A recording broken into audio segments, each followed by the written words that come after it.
விஜாஸ் நேயர்கள் அனைவருக்கும் வணக்கம். என் கூட இருக்கிறது Sanjay and Aditya. So coming back to cricket. IPL எல்லாம் முடிஞ்சிருச்சு. அடுத்து என்ன அப்படின்றது போது நாங்க ஆல்ரெடி ஐபிஎல்லே சொல்லியிருந்தோம்.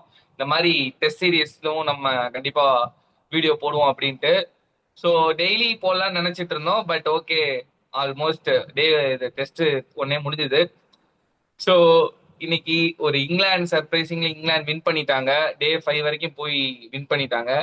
ஸோ இன்னைக்கு த்ரூ அவுட் என்ன நடந்துச்சு டெஸ்ட் சீரிஸ் டே ஃபர்ஸ்ட் டெஸ்ட்ல கில் என்ன பண்ணாரு, ஸ்டோக்ஸ் என்ன பண்ணாரு அப்படிங்கிறத கேட்டு தெரிஞ்சுக்கலாம். ஸோ ஃபர்ஸ்ட் சஞ்சய், ஹாய், ரொம்ப நாள் கழிச்சு பாக்குறேன், எப்படி இருக்கீங்க?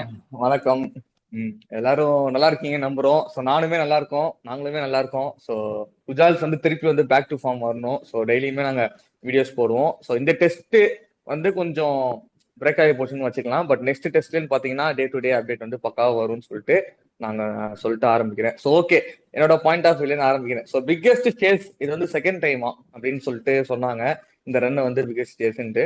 ஒரு ஆனா செகண்ட் இன்னிங்ஸ்ல வந்து பாத்தீங்கன்னா 350 370 வந்து சேசபிள் நான் நினைச்சேன். ஏன்னா ஃபர்ஸ்ட் இன்னிங்ஸ் அப்பயே வந்து 450+ வந்து போச்சு. ஸோ அதே தான் நான் திருப்பியுமே செகண்ட் இன்னிங்ஸ் வந்து நான் எதிர்பார்த்தேன். ஏன்னா இது வந்து ஸ்டார்டிங்கே சொல்லிட்டாங்க, போக போக போக பேட்டிங் வந்து சூப்பரா இருக்கும் அப்படிங்கிற மாதிரி. ஸோ அதையும் வந்து ஒரு பெரிய பிளஸா ஸ்டோக்ஸ் கிட்ட நான் வந்து பார்த்தேன். ஏன்னா டாஸ் வின் பண்ணி பவுலிங் போனதுல. ஸோ வந்து அண்ட் இங்க வந்து கில்லோட கேப்டன்சி எப்படி இருந்ததுன்னு சொல்லிட்டு நான் பாராட்டுறதா என்னன்னு தெரியல. ஏன்னா பவுலிங் ரொட்டேஷன் வந்து வெரி புவர்னு நான் சொல்லுவேன். லாஸ்ட் என்னதான் வந்து ஒரு 20 to 30 ரன்ஸ் வந்து நியூ பால் கையில வந்து தராங்க. அப்போ வந்து சிராஜ் வந்து போடுறாரு. செகண்ட் வந்து பாத்தீங்கன்னா ஜடேஜா வந்து போடுறாரு. ஸோ அவங்க நியூ பால் எதுக்கு நீ ஸ்பின் கொண்டு வரேன்னு சொல்லிட்டு எனக்கு ஒரு ஆச்சரியமான குறிக்கோள் தான் இருந்துச்சு. போட்டு நல்லா ஸ்விங்கு கொடுத்து நல்லா ஸ்விங் அடிக்கணும். அந்த என்னை பொறுத்த வரைக்கும் டெஸ்ட் மேட்ச்னா ஒரு ரன்னுமே வந்து ரொம்ப கஷ்டமான ரன்ஸ். ஏன்னா ரெட் பால்ல வந்து ரொம்ப ஈஸியா அடிக்க முடியாது. 4-6லாம் பாத்தீங்கன்னா ரொம்ப டஃபா தான் இருக்கும். பட் வந்து ஸ்பின்ல வந்து நியூ பால்ல வந்து 6 அடிச்சு முடிக்கிறானுங்க. 6-4 அடிச்சு முடிக்கிறாரு அந்த ஸ்மித்ங்கிற ஒரு பேட்ஸ்மேன். ஸோ தட் நம்ம வந்து அதுல ஒரு பும்பராவோ சிராஜ் கொடுத்தாங்க. ஸோ தட் கொஞ்சம் ஸ்பேஸ் கொடுத்திருந்தா இன்னுமே இழுத்துக்கலாம். மேபி சான்சஸ் ஆஃப் விக்கெட்டும் முடிஞ்சிருக்கலாம். ஏன்னா சிராஜ் போடுறப்ப ரூட் ஒரு ஒரு ஷாட் ஒன்று அடிச்சாரு. அதுவே வந்து பாத்தீங்கன்னா டிப் ஆகி ஸ்லிப் தாண்டி தான் போச்சு. ஸோ அந்த மாதிரி சான்சஸ் வந்து விழுந்திருக்கும் அப்படிங்கிற மாதிரி எனக்கு தோணுச்சு. ஸோ எந்த இதுல வந்து நம்பிக்கையா கொடுத்து ஜடேஜா நல்லா போடலாம் சொல்லல. ஸோ நியூ பால் வர்றப்ப கொஞ்சம் கொடுத்துக்கலாம் அப்படிங்கிற மாதிரி இன்னைக்கு எனக்கு தோணுச்சு. அண்ட் இங்கிலாந்து வந்து பாராட்ட வேண்டிய விஷயம், ஓப்பனர்ஸே வந்து பாத்தீங்கன்னா 100+ வந்து பார்ட்னர்ஷிப். ஸோ அதையும் வந்து ஒரு பெரிய எனர்ஜி அண்ட் பாசிட்டிவ் வேல வந்து ஆரம்பிச்சாங்க. அண்ட் 98ல வந்து ஒரு கேட்ச் டிராப். டெஸ்ட் மேட்ச் பொறுத்த வரைக்கும் கேச்சஸ் வின்ஸ் த மேட்ச் அப்படின்னு சொல்லி ஆரம்பிக்கலாம். ஏன்னா வந்து ஒரு ஒரு ஆனா உயிரை குத்து போடுறானுங்களே அங்க. 98 ரன் அடிச்சிருக்கான். அடிச்சதுக்கு அப்புறம் ஒரு சான்ஸ் கிடைக்குது அப்படின்னா நம்ம அதை புடிச்சிக்கணும். ஸோ அதை விட்டோம்னா இன்னுமே இன்டூ 2 ஆகும். ஸோ அதை ஏத்த மாதிரி 148 அடிச்சுட்டு போயிட்டாரு டகட். ஸோ ஓப்பனிங்கே அங்க வந்து ஒரு பெரிய பிளஸ் தான் நான் பார்த்தேன். அதுக்கப்புறம் என்ன ஜாலியான இன்னிங்ஸ் தான் ஆட்டு போனாங்க. அந்த ப்ரெஷரே நான் பார்க்கல இங்கிலாந்து மேல. அது வந்து அப்படியே செகண்ட் இன்னிங்ஸ் பாத்தீங்கன்னா ஒன் சைடாவே மூவ் ஆகி போயிடுச்சு. ஸோ நான் ஃபர்ஸ்ட் இன்னிங்ஸ் பத்தி நான் பேச விரும்பல. ஸோ நான் இன்னைக்கு டே பத்தி நான் பேசி இதுதான் இன்னையோட டே நான் பார்த்தேன். அண்ட் ஒரு இது மட்டும், சுனில் கவாஸ்கர் வந்து பண்டோட லாஸ்ட் இன்னிங்ஸ் வந்து கேவலமா சொல்லிருப்பாரு, ஸ்டூபிட் ஸ்டூபிட் ஸ்டூபிட்னு. The first Asian to score 2 இன்னிங்ஸுமே வந்து செஞ்சுரி அடிச்சது வந்து இவர்தான் ஃபர்ஸ்ட் விக்கெட் கீப்பர். ஏசியன் அப்படின்னு சொல்லிட்டு ஒரு விக்கெட் கீப்பரா வந்து தலைவன் அடிச்சு ஃபயர் காட்டிருக்கான். ஸோ கம்பேக்னே சொல்லலாம். ஸோ அவரோட 100 தான் இந்த செகண்ட் இன்னிங்ஸோட ஒரு ஸ்கோர்னே சொல்லலாம். அவரோட 100மே. அண்ட் KL ராகுல். எனக்கு இந்தியாவில வந்து அந்த ஒரு மிடில் ஆர்டர்ஸ் எல்லாம் என்ன பண்றாங்கன்னு தெரியல. ஒரு அந்த கருண் நாயர், ஜடேஜா, டக்கூர் இவங்கெல்லாம் 2 இன்னிங்ஸுமே ஒன்றும் பெர்ஃபார்ம் பண்ணல. டாப் ஆர்டர் மட்டும் தான் வந்து ஸ்கோரை மூவ் பண்ணி கொண்டு போயிருக்கு. ஸோ இவங்கெல்லாம் எதுக்கு டீம்ல இருக்கானுங்க, என்ன பண்றாங்கன்னு அவங்களே தெரியல. ஏன்னா பேட்டிங் பிச்சா இருக்கிறப்போ அழகா ஆடலாமே, என்ன குறைச்சல் அப்படிங்கிற மாதிரி எனக்கு தோணுச்சு. நீ என்ன பாரு, ஃபர்ஸ்ட் அந்த 4-5 பேர் எடுத்துட்டீங்கன்னா அதுக்கப்புறம் நம்ம பெர்ஃபார்ம் பண்ண ஃபர்ஸ்ட் இன்னிங்ஸுமே சரி செகண்ட் இன்னிங்ஸுமே சரி.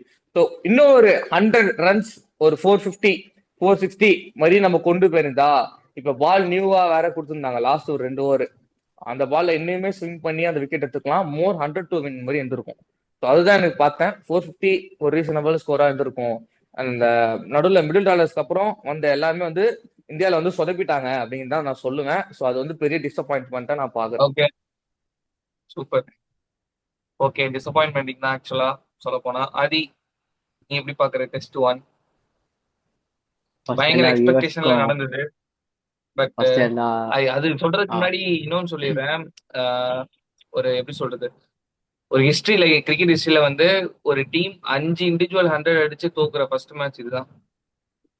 கரெக்ட். நீ ஆரம்பிக்கலாம். எல்லாருக்கும் வணக்கம். We are back. அதுதான் இந்த சீரீஸ் வந்து எல்லாருக்கும் சொன்ன மாதிரி ஹைப் இருந்துச்சு. ஏன்னா ரொம்ப நாளைக்கு டெஸ்ட் மேட்ச் விளாடுறாங்க. பட் எனக்கு என்னமோ ஃபர்ஸ்ட் ரெண்டு ஒரே தான் ஒரு நல்லா ஆடும். பாயிண்ட், ஃபர்ஸ்ட் சொல்லு சொல்லு. அது ஒரே ஒரு பாயிண்ட் சொல்லிக்கிறேன். ஒரே ஒரு பாயிண்ட்.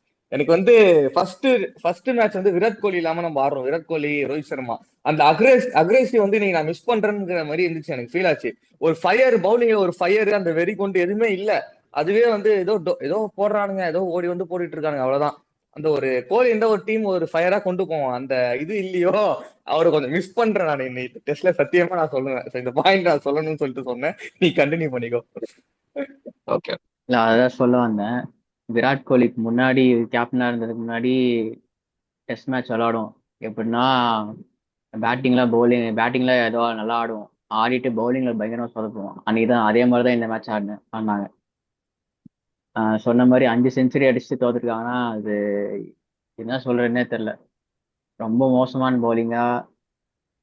ஏன்னா ஃபர்ஸ்ட் இன்னிங்ஸ்ல பும்ரா மட்டும் தான் உயிர் கொடுத்து போட்டிருந்தான். பாக்கி எல்லாரும் தூங்கிட்டு இருந்தானுங்க. இந்த செகண்ட் இன்னிங்ஸ்ல சுத்தமா போச்சு. பும்ராவுக்கு விக்கெட் எடுக்கிறதுனால இவனுங்காச்சும் பண்ணுவாங்க பார்த்தா ஏதோ பண்ணானுங்க. பட் எதுவுமே ட்ரை பண்ணல. உண்மையை சொல்லனா அட்லீஸ்ட் ஃபீல்டுல இல்ல டாக்டிக்ஸ்லாச்சும் ட்ரை பண்ணிருக்கணும். அதுவும் பண்ணல. பால் ஸ்விங் ஆச்சுன்னா எடுப்போம் விக்கெட்டு, இல்லைன்னா அப்படிதான் விட்டாங்க. ஏதோ 2 விக்கெட் ஷட்டில் தாக்கல் வந்து எடுத்து போனாரு. தவிர பின்னான ஜடேஜா யூஸ் பண்ணாங்க. பட் ஜடேஜா மட்டும் வச்சு ஒன்றும் பண்ண முடியாது. 2 சைடு அட்டாக் பண்ணும். விராட் கோலியா இருந்தால் அதான் பண்ணியிருப்பாரு. ஜடேஜா யூஸ் பண்ணியிருப்பாரு. இந்த சைடில் வந்து இன்னும் அக்ரெசிவாக வச்சா பண்ணிருக்கணும். ஏன்னா எதுவுமே ட்ரை பண்ணல. உண்மையே சொல்லணும். ஃபீல்ட் ஆதி, பிளேஸ்மெண்ட்டும் சரி, இவ- அட்டாக்கிங்கே இவனுங்க பண்ணாங்க, டிஃபென்சிவாக இருந்துச்சு. அல்ல இல்ல, இவனுங்க வந்து மேஜர் பவுலர் 2 பேரு, பும்ராவும் சிராஜும். சோ தட் இவன் என்ன பண்ணும், பும்ராவோட பிரசித் கிருஷ்ணா அந்த மாதிரி காம்போ பண்ணிருக்கணும். ஏன்னா ஒருத்தவன் கொஞ்சம் நல்லா போடுவான், இன்னொருத்தவன் நியூ புதுசா வரவங்க அந்த மாதிரி ட்ரை பண்றாங்க. இவங்க என்ன பண்ணிட்டானுங்க, ஃபர்ஸ்ட் ஸ்பெல்லே அதுதான் பாத்தீங்கன்னா பும்ரா, சிராஜ் 2 பேருமே வச்சு போட்டானுங்க. ஆக்சுவலாக வந்து இந்த டீம் செலெக்ஷன்ல வந்து எப்பவுமே பண்ற பெரிய தப்பு டீம் செலெக்ஷன் தான். இந்தியா எப்பவுமே பண்றது. அதுல வந்து ரஷித் கிருஷ்ணா எடுத்திருக்காங்க. அவர் ஓகே, அவர் டீசெண்டான பவுலர் தான். பட் ஆனால் ஒரு காம்பினேஷனா வந்து அது எனக்கு தெரிஞ்சு செட் ஆகுமான்னு தெரியல. ஏன்னா ஒரு காலத்துல வந்து பும்ரா வச்சிருப்பாங்க, ஸ்விங்குக்குன்னு ஒரு பவுலர் வச்சிருப்பாங்க, அப்புறம் ஷமி தமிழ் இருப்பாரு. இருக்காரு பவுன்ஸுக்கு. இல்லைன்னா புவனேஸ்வர் குமார் வந்து அவர் யூஸ் பண்ணியிருப்பாங்க. ஸோ இந்த மேட்ச்ல வந்து வெறும் ஸ்விங்குக்குன்னு பவுலர் யாருமே இல்லை. உண்மையை சொல்லணும், 3 பேருமே சீம் பவுலர் தான். பும்ராவும் சரி, பிரசித் பாயிண்ட். கிருஷ்ணாவும் சரி. அவர் டாலா போடுவாரு. ஓரளவுக்கு இஷாந்த் சர்மா அளவுக்கு டால்னாலும் ஓரளவுக்கு போடுவார் நினைச்சாங்க. பட் ஸ்விங் வரல அவருக்கு. ஸோ அந்த இடத்துல வந்து ஹர்ஷ்தீப் சிங் யூஸ் பண்ணிக்கலாம் நிஜமாவே. அவங்க ஹர்ஷித் பேட்டிங்காக சிங், பண்ண. ஷமி இருக்கான்ல? ஷமி இருக்கான்ல? ஷமி இல்ல. இல்ல இல்ல. இல்லையா? Okay okay. ஹர்ஷ்தீப் சிங் வந்து ஒரு ஒரு ஸ்விங் பவுலர். அவரு ப்ராப்பர் ஸ்விங் பவுலர். அவரை யூஸ் பண்ணிருக்கலாம் நிஜமாவே. அட்லீஸ்ட் இந்த ஏர்லி விக்கெட் வச்சு கிடைச்சிருந்தா பும்ரா கொஞ்சம் ப்ரெஷர் கம்மியா இருந்திருக்கும். ஏன்னா பும்ரா ரெண்டாவது வந்து லெஃப்ட் ஆர்ம் பேசும் வேற. ஆமா, லெஃப்ட் ஹேண்டரு, லெஃப்ட் ஆர்மர், அது ஒன்று. ஏன்னா பும்ரா வந்து முன்னாடியே சொல்லிட்டாங்க அவர் 3 மேட்ச் தான் ஆடுவார் இந்த சீரீஸ், 2 மேட்ச் ஆட மாட்டாருன்னு சொல்லிட்டாங்க. ஸோ வந்து பார்த்து பார்த்து தான் யூஸ் பண்ணணும். அதையும் மீறி ஃபர்ஸ்ட் மேட்ச் அவர் ஃபர்ஸ்ட் இன்னிங்ஸ் அவர் வச்சு தான் ஓட்டினாங்க. அப்பயே தெரிஞ்சு போச்சு தோத்தாங்கன்னு. இருந்தாலும் பேட்டிங் அப்ரிஷியேட் பண்ணணும். எல்லாருமே நல்லா ஆடினாங்க. அஃப்கோர்ஸ் கருண் நாயர் சரியா ஆடல, சாய் சுதர்சன் மட்டும் இல்லை. பட் டாப் 6ல 3 பேர் செஞ்சுரி, 4 பேர் செஞ்சுரி வச்சிருக்காங்க. ஸோ அதுவே ஒரு பெரிய ப்ளஸ். யூஸ்வலா வந்து பேட்டிங்ல யாருமே ஆட மாட்டாங்க. பவுலிங் மட்டும் தான் வின் பண்ணி கொடுக்கும் லாஸ்ட் ரீசெண்ட்ல ஓவர்சீஸ் எல்லா மேட்சும். ஸோ இந்த மேட்ச் கொஞ்சம் டிஃப்ரெண்டா இருந்துச்சு. பட் கௌதம் கம்பீர் பத்தி சொல்லணும். அவர் கடைசி 9 டெஸ்ட் மேட்சஸ்ல 7 மேட்ச் தோத்தாங்க. ஒரு மேட்ச் தான் வின் பண்ணியிருக்காங்க, ஒரு மேட்ச் வந்து ட்ரா. ஸோ வந்து அவர் மேல ஒரு பெரிய ப்ரெஷர் இருக்கணும். ஆஸ்திரேலியா போய் தோத்தாங்க, ஓகே. சரி அது கூட விட்டுடலாம். ஆனா ஒரு மோசமான இன்னிங்ஸ். பாபா அடுத்த மேட்ச் என்ன பண்றாங்கன்னு. ஓகே. சரி, ஓகே. நான் இந்த டெஸ்ட் மேட்ச் எப்படி பார்த்தேன் அப்படின்னா, ஸோ பிச்சு ஃபர்ஸ்டே தெரிஞ்சிருச்சு. ஃபர்ஸ்ட் இன்னிங்ஸ்லேயே தெரிஞ்சிச்சு ஒரு ஃபிளாட்டான பிச்சு, ரொம்ப ஃபிளாட்டான பிச்சு. பேட்டிங்க்கு ஃபுல் அண்ட் ஃபுல் வந்து சாதகமா இருந்தது. ஸோ பேட்டிங் இந்தியா நல்லா ஆடும் போதே அவங்களோட ஹோம் கிரவுண்ட் இங்கிலாண்டும் நல்லா ஆடுவாங்க அப்படின்றது தான் வந்து ஒரு மைண்ட் செட்டு. அதுக்கேற்ற மாதிரி இந்தியா சூப்பராக ஆடிட்டு இருந்தாங்க. ஆக்சுவலா இந்தியா இப்படிதான் ஆடணும். ஏன்னா ஃபர்ஸ்ட் இன்னிங்ஸ்ல கில்ல அடிச்சாரு, செகண்ட் இன்னிங்ஸ்ல அடிக்கல. பட் ஃபர்ஸ்ட் இன்னிங்ஸ்ல ஜெய்ஸ்வால் அடிச்சாரு, பட் செகண்ட் இன்னிங்ஸ்ல கேஎல் ராகுல் காப்பாத்துறாரு. இந்த மாதிரி எந்த பிளேயர் அடிக்கலாலும் மற்ற பிளேயர் வந்து அவங்க ரன் கான்ட்ரிபியூட் பண்றதுனால ரன் வந்துருது. இப்போ இங்க என்ன பிரச்சனை அப்படின்னா ஃபீல்டிங்ல நம்ம தப்பு பண்ணிட்டோம். ஸோ புவர் ஃபீல்டிங், எல்லா கேட்சையும் டிராப் பண்ணிட்டாங்க. ஹாரி ப்ரூக்லாம் 99 ரன் அடிச்சிருக்காரு, அவர் டக்கில் அவுட், நோ பால் கொடுத்தாரு பும்ரா. ஸோ அவர் கோல் அது டக்ல வந்தோடனே முடிஞ்சிருச்சு, கேட்ச் பிடிச்சிட்டாரு சிராஜ், பட் நாட் அவுட், ஏன்னா நோ பால். ஸோ அதுக்கப்புறம் ஒரு பண்ட் கீப்பிங் கேட்ச் ஒன்று மிஸ், ஜெய்ஸ்வால் ஸ்லிப்ல மிஸ். இவ்வளோ மிஸ் பண்ணி அவங்க ஈஸியா சேஸ் தான் பண்ணுவாங்க, ஏன்னா வேற ஆப்ஷனே கிடையாது. இவ்வளவு மிஸ் பண்ணா டெஸ்ட்ல எல்லாம் ஒண்ணுமே பண்ண முடியாது. டெஸ்ட் விக்கெட்டை பொறுத்த வரைக்கும் ஒரு விக்கெட் வந்தாலுமே ரொம்ப ரேரா தான் வரும், அதை நம்ம எடுத்து யூட்டிலைஸ் பண்ணியே ஆகணும், இல்லைன்னா அந்த பேட்ஸ்மேன் பயங்கரமா ஸ்கோர் பண்ணிடுவாரு. அதே மாதிரிதான் நீங்க நடந்திருக்கு. ஸோ இந்தியா என்னதான் சூப்பரா பெர்ஃபார்ம் பண்ணாலுமே அந்த ரன்ஸ் போதாது, ஏன்னா பிளாட் பிச், என்னதான் நீங்க பால் போட்டுட்டே இருந்தாலும் அடிச்சுட்டே தான் இருக்க போறாங்க. பிரசித் கிருஷ்ணாலாம் வந்து பால் ரிலீஸ் சும்மா பண்றாரு, வந்து சும்மா போடணுமே போட்டுட்டு இருக்காரு, ஈஸியா ஆடுறாங்க உங்க பால, ஒரு ஒரு சான்ஸ் கூட கிரியேட் பண்ணல. பிரசித் கிருஷ்ணாவோட பவுலிங் வந்து இம்ப்ரெசிவாவே இல்ல. பும்ரா இல்லைன்னா அந்த விக்கெட்ஸும் எடுத்திருக்க மாட்டோம், அவங்க எங்கேயோ போயிருப்பாங்க ரன்ஸ்ல. ஃபர்ஸ்ட் இன்னிங்ஸ்ல லீட் போயிருப்பாங்க பும்ரா இல்லைன்னா. அந்த 5 விக்கெட் எடுக்கலன்னா ஒண்ணுமே பண்ணிருக்க முடியாது. அந்த பிளாட் பீச்ல விக்கெட்ஸ் எடுக்கிறதே கஷ்டம், அதுவும் 5 எடுக்கிறதெல்லாம் பும்ரா மாதிரி ஒரு பிளேயர் வந்து ஒரு பெரிய கிஃப்ட் இந்தியாவுக்கு. அதனாலதான் வந்து இந்தியா தப்பிச்சு ஓரளவுக்கு டீசென்டாச்சும் போட்டுட்டு இருக்காங்க. ஜடேஜா வந்து சுத்தமா எடுக்கல, ஜடேஜா பால ஈஸியா ஆட ஆரம்பிச்சிட்டாங்க. சோ அவர் என்னதான் வந்து ஃபுல்லா ட்ரை பண்ணாங்க, இன்னைக்கு 24 ஓவர் தான் போட்டிருக்காரு, 104 ரன் கொடுத்துட்டாரு. செகண்ட் இன்னிங்ஸ்ல அவர் தான் ஹையஸ்ட் இந்தியா பவுலிங்ல. சோ அவர் பால வந்து ஈஸியா ஆட ஆரம்பிச்சிட்டாங்க. அவர் ஒரு ஸ்விங்கே இதே இல்ல, டேர்னே இல்லாம இருந்தது ஜடேஜாக்கு. அதே மாதிரி ஷார்துல் தாக்கர் யூஸ் பண்ண விதம் வந்து டிசப்பாயின்மெண்டிங் தான் இருந்தது எனக்கு கில்லுக்கு. ஏன்னா ஷார்துல் தாக்கூர் வந்து பேசல நினைச்சு பும்ராக்கும் பிரசித் கிருஷ்ணாவுக்கும் சிராஜுக்குமே மாத்தி மாத்தி கொடுத்துட்டு இருந்தாரு. பட் ஷார்துல் தாக்கூர் ஒரு 5 ஓவர் தான் போட்டிருக்காரு, 2 விக்கெட் எடுத்துட்டாரு அந்த ஒரே ஓவர்ல. சோ பேக் டு பேக் எடுத்தாரு. அவர் அட்லீஸ்ட் ஏதாவது ட்ரை பண்றாரு புதுசா, அந்த இதுல மாற்றாங்க. ஏன்னா பேஸ்ல வந்து ஈஸியா இங்கிலாந்து பேட்ஸ்மேன் ஆடிட்டே இருக்கும் போது ஒரு மீடியம் பேசர் வந்து ஷார்துல் தாக்கூர் மாதிரி ஒரு பவுலர் போடும் போது கொஞ்சம் ஒரு டிஃபர் இருக்கும். ஓகே, இந்த பால் என்ன நடக்க போகுதுன்னு தெரியாம இருக்கும்.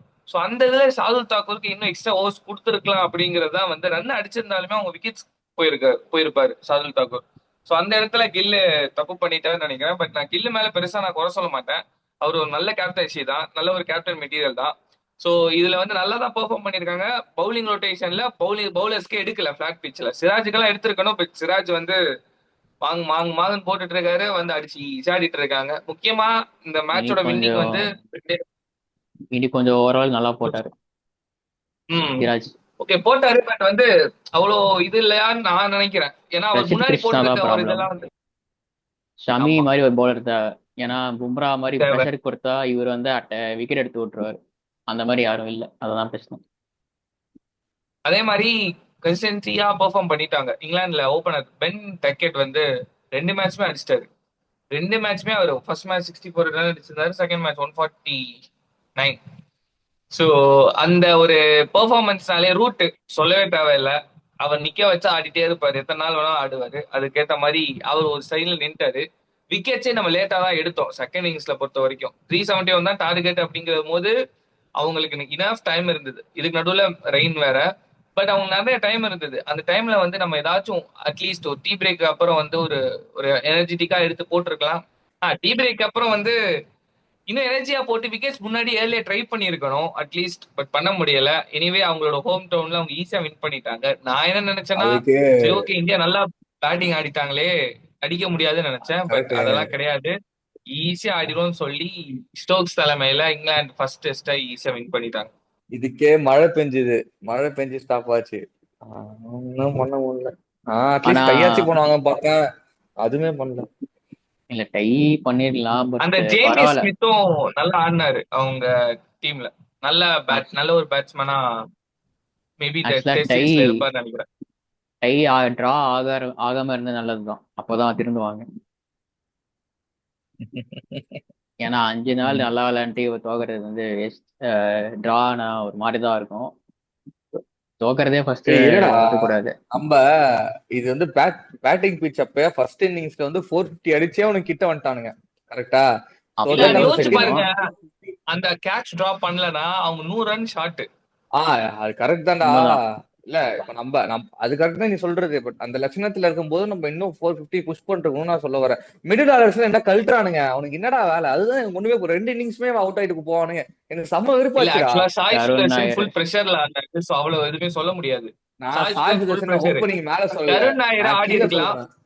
ஆஹ் பட் கருண் கருண் நாயர் நாயர் ஆடி இல்ல கேட்ச் இருக்கலாம். எல்லாம் பாத்தியா, ஆக்சுவலா கரெக்டா கையில குடுத்துட்டு போறான். ஆமா, ஜடேஜா அவன் மேல நம்பர் 6 ஆட விடணும். அவன் நல்லா பேட்டிங் ஆடுவான். அவனை தூக்கிட்டு கீழே வச்சுட்டு ஆமா. பக்கத்துல பவுலர் எவனுமே டெய்லண்டர் கூட பேட்டிங் ஆட எடுக்க முடியாது. வர்றது ஆமா, தப்பு. சோ ஜடேஜாவை மேலே ப்ரோமோட் பண்ணி ஆட வைக்கலாம். ஷர்துல் தாக்கர் ஆடுவான். பாக்கி 3 பேர் யாருமே பேட்டிங் ஆட மாட்டாங்க. அவன் கூட டக்கூர் போய் வந்து லாஸ்ட் சீசன் அடிச்சுதான். அடிச்சான்டா. முன்னாடி மேட்ச்லாம் சூப்பரா ஆடினான்.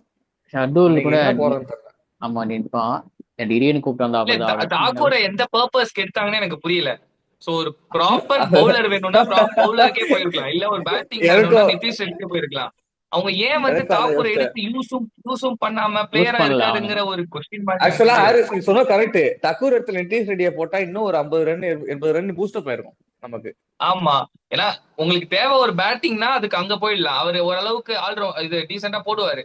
இல்ல எனக்கு ப்ராப்பர் பவுலர்னா நீங்க ஹர்ஷ்தீப் சிங் எடுத்துட்டு போயிடலாம். எதுக்கு இந்த ஒரு இதுன்னு தான் எனக்கு தெரியல. அப்படி எடுத்தா அவங்களுக்கு சான்ஸ் ஆக்சுவலா கொடுக்கணும். அவருக்கு இன்னைக்கு ஆமா, நானா இருந்திருந்தா நிதிஷ்குமாரே எடுத்திருப்பேன், ஷர்துலே எடுத்திருப்பேன், ஹர்ஷ்தீப்பும் எடுத்திருப்பேன். கூட பும்ரா. இந்த பவுலர்ஸ் தான் எடுத்திருப்பேன். ஏன்னா ம், பேட்டிங்கும் இருக்கும், பவுலிங்கும் எடுத்திருக்கும். இவன் சத்தியமா பிரசிபிடேஷன் தேவையே இல்லை. சிராஜ் கூட ஒரு மாதிரி தான் இருந்தாரு. அவருக்கு பல ஹர்ஷ்தீப்பே எடுத்திருக்கலாம். இல்ல சிராஜ் அவர் வந்து எனக்கு தெரிஞ்சு அவர் எடுக்கல பட் ஆனா சுத்தமா அவருக்கு. சுத்தமா எடுக்கல. நானா இருந்தா 4 பேர் எடுத்திருப்பேன். சரி, பாப்போம் அடுத்த மேட்ச் என்ன மாத்துறானா கில்லே, இல்லைன்னா அதே வச்சு கொண்டு போறானான்னு சொல்லிட்டு வெயிட் பண்ணி தான் பார்க்கணும். ஆக்சுவலா கௌதம் கம்பீர் மேலதான் ஆதி சொன்ன மாதிரி அந்த ஒரு இது இருக்கு. சோ எல்லாமே மொத்த இந்தியன் ஃபேன்ஸும் வந்து கௌதம் கம்பீர் மேலதான் பாத்துட்டு இருக்காங்க, என்னடா பண்ணிட்டு இருக்கீங்கன்னு சொல்லி. ஏன்னா யோசிச்சு பாருங்க, ஒரு ஏன்னா எல்லாரும் அமுச்சு 2 விட்டாங்கல்ல. இன்னிங்ஸ்ல சேர்த்து 5 செஞ்சுரி. ஆனா ஆமா, யூஸே இல்லைன்னா அது சத்தியமா. ஒரு ஹைலி டிசப்பாயின்மெண்ட் தான். கௌதம் கம்பீர் நமக்கு 7.5டா. இந்தியா டீமுக்கே அவன் ஒரு 7.5. அது யான்னு தெரியாது. இல்ல இந்த மாதிரி பேட்டிங் வந்து ரீசெண்ட் இயர்ஸ் நம்ம ஆடினதே இல்லை உண்மையே சொல்லணும். ஆமா பவுலர்ஸ் சீரியஸா பவுலர்ஸ் இந்த மட்டும் தான் மாதிரி ஆடுவாங்க. பேட்டிங் ஆடினதே இல்ல. சூப்பரா ஆடினாங்க. நான் கேஎல் ராகுல் சொதப்பான்னு நினைச்சேன், நல்லா தான் ஆடினாரு. கேஎல் ராகுல் பத்தி நம்ம இன்னும் பேசி ஆகணும். ஏன்னா ஒரே ஆளா செகண்ட் இன்னிங்ஸ்ல வேற லெவல் இதுல ஆடினாரு. செகண்ட் இன்னிங்ஸ்ல இங்கிலாந்து பவுலர்ஸ் நல்லாவும் போட்டுட்டு இருந்தாங்க சூப்பரா. பட் எந்த சான்ஸும் குடிக்காம கிளீன் ஷாட்டா ஈஸியா ஆடிட்டு இருந்தாரு கேஎல் ராகுல். சோ அவரோட அந்த ஆமா, ஒரு ரன்ஸ் வந்து ரொம்ப குரூஷியல். பட் இன்னும் 4 நல்லா மேட்ச் பவுன்ஸ் இருக்கு. போடுறாங்க மச்சி. அதுல ஆடுவானான்னு தெரியல. சாய் கிட்ட அதுதான் ட்ரெண்டிங் ஆயிட்டு இருக்கு. நல்லா பவுன்ஸ் போடுறா மச்சி, பாத்தாடு. நல்லா கருண் பவுன்ஸ் போற மச்சி. கருண் இல்ல, கருண் நாயர் கருண் பத்தி இப்ப பேசி கன்னடா ஆகணும். பேசுறாரு. கருண் நாயர் பத்தி பேசி ஆகணும். 5 வருஷமா 7 9 இயர்ஸ்க்கு அப்புறம் எட்டு வந்திருக்காரு எட்டு நினைக்கிறேன். 8 வருஷமா, எஸ். 8 வருஷம் கழிச்சு வந்திருக்காரு. அவர் அந்த 300 தூக்கிட்டீங்கன்னா எல்லாமே மொக்க ஸ்கோர் தான். அவர் என்ன பண்ண போறான்னு தெரியல. அவர் அன்னைக்கு அவுட் ஆகும் போதே செம சிரிப்பா இருந்துச்சு. என்ன நினைச்சிருப்பாரோன்னு. இன்னொரு மேட்ச் கொடுப்பாங்களான்னு தெரியல. இல்ல பட் அவரை எனக்கு நம்பி இல்ல எடுத்திருக்காங்க. பட் இல்ல ஹரிஸ், நான் என்ன சொல்றேன், மேல டாப்ப சொதப்பி ஒரு ப்ரெஷர் பில்ட் ஆயிருந்தா கூட ஓகே, நான் ஒத்துருப்பேன்டா. அவ்வளவு ஸ்கோர் வச்சுட்டாங்கடா இவனுக்கு, ஜாலியா ஆட்டு போலாம்டா. ஒரு 50 ரன் பேர்ல 100 அடிக்க சொல்றோம், ஒரு 50 ரன் தூக்கி போட்டு போயிட்டே இருக்குன்னு சொல்றோம். இத்தனைக்கும் பிட்ச் ரொம்ப பிளாட். Plot batting pitch. அவன் ஆறாம் பாரு ரூட்டும். இப்ப ஸ்மித் இன்னைக்கு ஆடினான் அவங்க டீம்ல. அவன்லாம் என்ன அந்த விக்கெட்ல ஆடுறானுங்க. ஏய், சூப்பரா பால் இருந்தாங்க. அப்படியே வைக்கிறான். ஸ்டோக்ஸுமே ஒரு அவங்க நல்ல ஒரு இடத்துல வந்து 30 ரன் அடிச்சுட்டு போனாரு. ஆக்சுவலா அவங்க பவுலிங்கும் சுமார் தான் எனக்கு தெரிஞ்சு. பெருசால பவுலிங்கே இல்லை, யாருமே இல்லையே. பவுலிங் யாருமே இல்லடா. ஆர்ச்சர் இல்ல, வுட்டு இல்ல, உட் இல்லை இவங்கெல்லாம் இல்லாம வெறும் ஒரு oaks Chris and oaks Stokes. மட்டும் தான் கிறிஸ் இருந்தாரு. ஸ்டோக்ஸ் மட்டும் இருக்கான். கிறிஸ் ஸ்டோக்ஸ் ஆஹ் வந்து ஆக்சுவலா ஷர்துல் தாக்கர் லெவல் தான் அவரு. ஆனா இவர் நல்லா போட்டாரு ஓரளவுக்கு. டங்க் டங்க் வந்து தங்கு. ஓரளவுக்கு டீசெண்டா போட்டாரு. அதே அண்ட் மாதிரி ஸ்பின்னர் அந்த ஸ்பின்னர் ஒரு ஆள் வந்து ஸ்பின்னர் அவர் பெருசா பயங்கரமா அடி போடவே வாங்கினான். இல்லைனா. பயங்கரமா அடி ஆமா வாங்கினான். செம்மடி வாங்கினாரு. ரிஷப் பண்ணிட்டு சண்டை போட்டு அடிச்சுட்டே இருந்தான். நம்ம ஆட்கள் பத்தியா, ஜடேஜா போகும்போது ரியோஷிப்ல ஆடுறானுங்க அவனுங்க. என்னடா போர் ரெடி. இல்ல அவங்க பக்கமும் ஒரு ஸ்பின்னர் தான். ஏன்னா ஃபுல் அண்ட் ஃபுல் 2 டீமே பேச நம்பி போயிட்டாங்க. ஆமாண்டா, ஃபாரின் பிச்சுல அது அப்படிதான் நினைச்சோம். இவரு அடுத்த பட் மேட்ச் ஸ்டில் என்ன பண்றாங்க. டெஸ்ட்டுக்கு பேர் போன டீம் அதை பிரேக் பண்ணணும்னா டெஸ்ட் 2ல வந்து இன்னுமே நம்ம ஃபீல்டிங்கை இம்ப்ரூவ் பண்ணாதான் ஜெயிக்க முடியும். கரெக்ட், நீ சொல்றது பாயிண்ட். இதுதான் நான் சொல்லணும். அதான் பாப்போம் ஸ்குவாட இம்ப்ரூவ் பண்ணி மாத்துறாங்களா. ஆகணும் ஃபீல்டிங். இல்ல ஜெய்ஸ்வால்லாம் நாங்க கையில எப்படியாவது வர்றது, கையில வர்ற ஸ்லிப் கேட்ச விடுறாரு ஜெய்ஸ்வால். அவன் விட்டு டான்ஸ் ஆடிட்டு இருக்கான்டா இன்னைக்கு ஆர்டின்ஸோட. என்னடா பண்றீங்க இருந்துச்சு எனக்கு ஜெய்ஸ்வால். ஓகே முடிச்சுக்கலாம் இத. முடிச்சுட்டு ஓகே டெஸ்ட் 2ல என்ன சரி ஓகே. நடக்குதுன்னு சொல்லிட்டு. ஸோ 5 மேட்ச் டெஸ்ட் சீரீஸ்ல வந்து இன்னைக்கு ஃபர்ஸ்ட் டெஸ்ட் முடிஞ்சு இங்கிலாந்து லீட் போயிட்டாங்க. 1-0 இடத்துக்கு போயாச்சு. ஸோ நம்ம டெஸ்ட் 2ல வந்து கண்டிப்பா எல்லா டேக்குமே வந்து எண்ட் ஆஃப் த டேல முடிச்சுட்டு வீடியோ போடலாம் அப்படின்னு சொல்லி பிளான் பண்ணியிருக்கோம். ஸோ எப்படி ஐபிஎலுக்குலாம் எங்களுக்கு சப்போர்ட் பண்ணீங்களோ அதே மாதிரி அப்கமிங் மேட்சஸ் எல்லா இந்தியா வர எல்லா மேட்சஸ்மே நாங்கள் கவர் பண்ண போறோம். ஸோ எல்லாத்துக்குமே நீங்க சப்போர்ட் கொடுக்கணும். ஸோ அவ்வளவுதான். ஸோ இந்த வீடியோ முடிச்சுக்கலாம். நீங்க பண்ண வேண்டியதெல்லாம் 3 விஷயம் தான். ஒன்னு சப்ஸ்கிரைப் பண்ணணும், லைக் லைக் லைக் ஒன்னு போட்டு விட்டுருங்க. லைக் போட்டுருங்க, மறக்காம மறக்காம ஷேர் பண்ணிருங்க. ஷேர் பண்ணிருங்க. இந்த 3 விஷயத்த நீங்க பண்ணிட்டீங்க அப்படின்னா நாங்க போற வீடியோஸ் உடனே உடனே வந்துடும். ஸோ அடுத்த வீடியோல சந்திக்கிறேன். பாய், டேக் கேர்.